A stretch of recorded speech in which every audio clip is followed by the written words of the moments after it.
तो आज हम दिवालिया एवं शोधन अक्षमता संहिता 2016 के बारे में पढ़ने वाले हैं। तो हम इसको शुरू करते हैं। दिवाला एवं शोधन अक्षमता संहिता को संक्षेप में IBC 2016 कहते हैं। यह 5 मई 2016 को लोकसभा में पारित हुआ एवं 28 मई 2016 को इसे भारत में राष्ट्रपति द्वारा स्वीकृति प्रदान की गई। इस कानून के प्रावधान कंपनी, सीमित दायित्व साझेदारी व्यक्तियों एवं साझेदारी फर्म सभी पर लागू होंगे, परंतु वित्तीय सेवा प्रदायकों को विनियमित करने वाले निगमीय व्यक्तियों पर लागू नहीं होंगे। संहिता की संरचना। संहिता की संरचना में 255 धाराएं, 5 भाग तथा 11 अनुसूचियां हैं। पहला भाग धारा 1 से लेकर धारा 3 तक है। इस भाग में यह वर्णन किया गया है कि यह संहिता संपूर्ण भारत पर लागू होती है। जिन व्यक्तियों पर लागू होती है उनकी परिभाषाएं भी इसमें वर्णित है। संरचना का दूसरा भाग धारा 4 से लेकर धारा 77 तक है। इस भाग में यह वर्णन किया गया है कि निगमित व्यक्तियों के लिए दिवालिया प्रस्ताव एवं समापन की क्या प्रक्रियाएं हैं। तीसरा भाग धारा 78 से लेकर धारा 187 तक है। इसमें व्यक्ति एवं साझेदारी फर्म के लिए दिवालिया प्रस्ताव का वर्णन किया गया है। चतुर्थ भाग धारा 188 से लेकर धारा 223 तक है। इसमें दिवालिया पेशेवरों, एजेंसियां एवं सूचना उपयोक्ताओं से संबंधित नियमों का वर्णन है। पांचवा भाग धारा 224 से लेकर 255 तक है। इसमें विभिन्न पहलुओं के प्रावधान हैं। तीसरे भाग के संदर्भ में प्रेसिडेंसी दिवालिया नियम 1909 तथा प्रांतीय दिवालिया अधिनियम 1920 ही लागू है। IBC 2016 की मुख्य बातें अथवा विशेषताएं। नंबर 1, दिवालिया पेशेवर। दिवालिया प्रक्रिया लाइसेंस प्राप्त पेशेवरों द्वारा प्रबंधित की जाएगी। दिवालिया प्रक्रिया के दौरान ये पेशेवर लेनदारों को संपत्ति के विभिन्न लेनदारों की संपत्ति को भी प्रबंधित एवं नियंत्रित करेंगे। नंबर 2, दिवालिया प्रस्ताव की प्रक्रिया की निगरानी के लिए 2 अलग अलग अधिकरण होंगे। IBC 2016 के अंतर्गत दिवालिया प्रस्ताव की प्रक्रिया की निगरानी के लिए निम्नलिखित 2 अधिकरणों का प्रस्ताव किया गया है। नंबर 1, कंपनी एवं सीमित दायित्व साझेदारी LLP के लिए राष्ट्रीय कंपनी विधि अधिकरण। नंबर 2, व्यक्ति एवं साझेदारी के लिए ऋण वसूली अधिकरण DRT। नंबर 3, भारतीय दिवालिया एवं शोधन अक्षमता बोर्ड। IBC 2016 द्वारा देश में दिवालिया कार्यवाही की निगरानी करने एवं इसके अंतर्गत पंजीकृत संस्थाओं को नियंत्रित करने के लिए धारा 188(1) उपधारा 1 के अंतर्गत भारतीय दिवालिया एवं शोधन अक्षमता बोर्ड की स्थापना की गई है। IBC के संचालन में IBBI अर्थात इंसॉल्वेंसी एवं बैंकरप्टी बोर्ड ऑफ इंडिया शीर्षस्थ संस्था है। नंबर 4, व्यापक कानून। दिवालिया संहिता 2016 एक व्यापक कानून है जो कॉर्पोरेट व्यक्ति, साझेदारी फर्म, सीमित साझेदारी फर्म और व्यक्तियों का दिवालिया और शोधन अक्षमता की प्रक्रिया की परिकल्पना और नियमित करता है। नंबर 5, कानून की विविधता को समाप्त करना। यह संहिता ऋण की वसूली और दिवालिया एवं समापन प्रक्रिया से संबंधित विभिन्न कानूनों को समाप्त करती है और ऋणों की वसूली एवं दिवालिया से संबंधित सभी राहतों के लिए एक मंच प्रदान करती है। IBC 2016 के उद्देश्य। दिवालिया एवं शोधन अक्षमता संहिता 2016 के प्रमुख उद्देश्य निम्नलिखित हैं। नंबर 1, निगमित व्यक्तियों, साझेदारी फर्म और व्यक्ति के दिवालिया समाधान और पुनर्गठन से संबंधित नियमों और कानूनों का एकीकरण और संशोधन करना।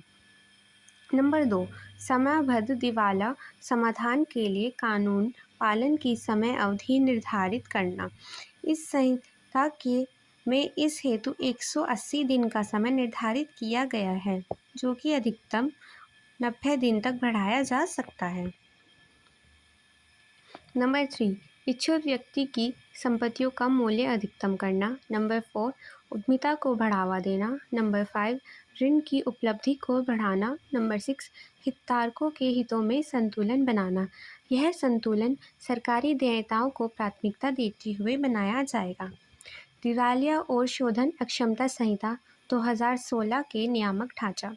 दिवालिया और शोधन अक्षमता संहिता 2016 देश में दिवालिया कार्यवाही की निगरानी करने और इसके अंतर्गत पंजीकृत विभिन्न संस्थाओं को नियंत्रित करने के लिए एक नया नियामक ढांचा प्रदान करता है। इस नियामक ढांचे के निम्नलिखित 5 प्रमुख स्तंभ हैं।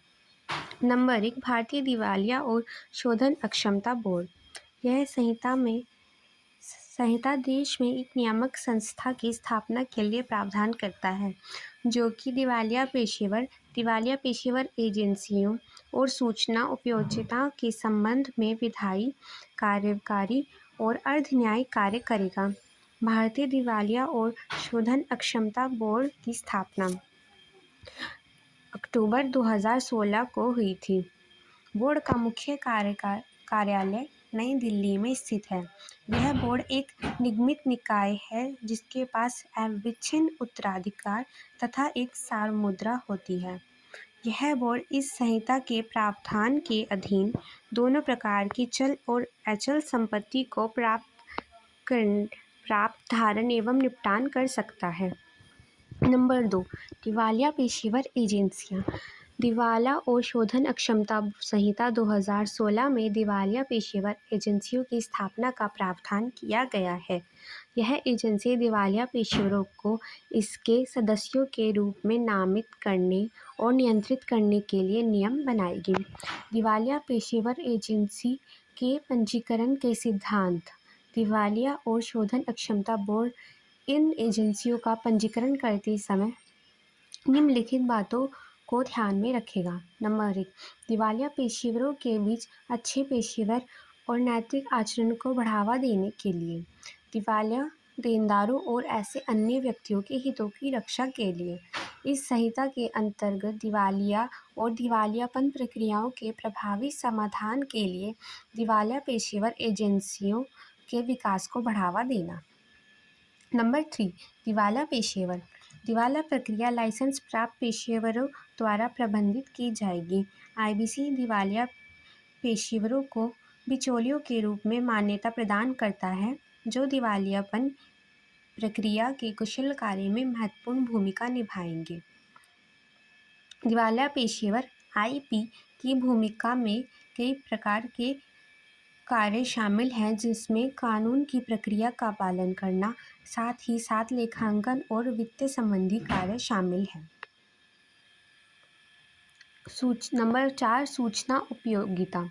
यह संहिता केंद्रीकृत इलेक्ट्रॉनिक डेटाबेस में देनदारों की वित्तीय जानकारी एकत्र करने, समेटने, प्रमाणित करने और प्रसार करने के लिए सूचना उपयोगिता के निर्माण की परिकल्पना करता है।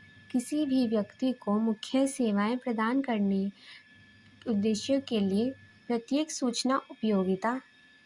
नंबर 1, सार्वभौमिक रूप से सुलभ प्रारूप में वित्तीय जानकारी बनाए एवं संग्रहित करें। नंबर 2, वित्तीय जानकारी प्रस्तुत करने के दायित्वों के अधीन व्यक्तियों से वित्त जानकारी की इलेक्ट्रॉनिक प्रस्तुतियां स्वीकार करते हैं। नंबर 3, निर्दिष्ट रूप और तरीके से ऐसी जानकारी प्रस्तुत करने का इरादा रखने वाले व्यक्तियों से वित्तीय जानकारी का इलेक्ट्रॉनिक प्रस्तुतिकरण।